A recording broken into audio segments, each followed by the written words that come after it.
సుమారు 3,50,000 మెజార్టీ తీసుకెళ్తున్న వ్యక్తి. అట్లాంటి వ్యక్తిని ఈ కులమేను మేము అనదలుచుకుంటే అనరాదా?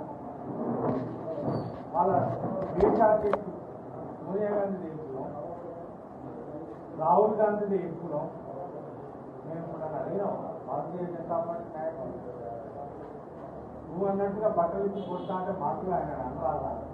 కానీ భారతీయ జనతా పార్టీ ఏ రోజైనా ఆట్లాంటి మాటలు మాట్లాడింది. ఈటల రాజేందర్ గారు అన్నది ఏంటి? ఒక కమిషన్ పర్మిషన్ ఇస్తాడు, ఒక తహసీల్దారు లేఅవుట్ ఇస్తాడు, ఇంకోరు వచ్చో ఇట్లాంటి కులగొట్టాలని ఎంతవరకు సమంజసం? ఇట్లాంటి కుట్లకి పరిపాలన చేయకండి.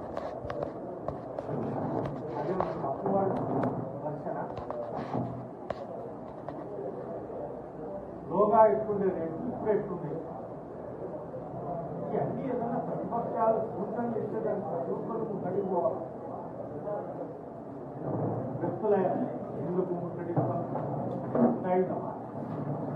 ప్రజల అధికారం ఉన్నాయిద్దామా? మరి ఏంటో చెప్పు రాహుల్ గాంధీ కూడా నువ్వన్నా ఇట్లాంటి పిచ్చి కులాలు మాట్లాడు సమంజసం కాదని మీ ద్వారా తెలియజేస్తూ ఇట్లాంటి అక్కగాని మాటలు ఏ కాంగ్రెస్ నాయకులు మాట్లాడినా రాబోయే రోజులలో భారతీయ జనతా పార్టీ సైనికులు చూస్తూ ఊరుకోవాలని హెచ్చరిస్తూ, ఎందుకంటే పెద్దలు చాలా మంది ఉన్నారు, పెద్ద నాయకులు మహానుభావులు, వాళ్ళందరూ కూడా మనుషులు 2 నిమిషాలు మాట్లాడాల్సిందిగా కోరుకుంటూ మీరు కూడా దయచేసి పూర్తి కావాలని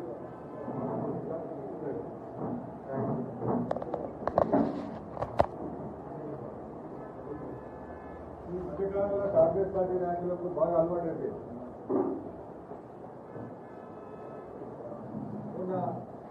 పాకిస్తాన్తో జరిగిన యుద్ధ వాతావరణం మీద కూడా నెగిటివ్గా మాట్లాడతాం.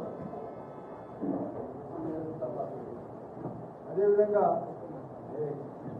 కాల్పుల విషయంలో కానీ మన సైనికుల యొక్క ధైర్య సహకారాల విషయంలో కానీ ప్రతి విషయంలో కూడా అనుమానాలు ప్రూఫ్ జరిగిందా, ప్రూఫ్ ఏది అనే ఒక వాతావరణం కాంగ్రెస్ పార్టీ నాయకులు పైనుంచి కూడా కిందాక రావడం వల్ల ఆ జబ్బు కింది స్థాయి నాయకులు కూడా వచ్చేసింది.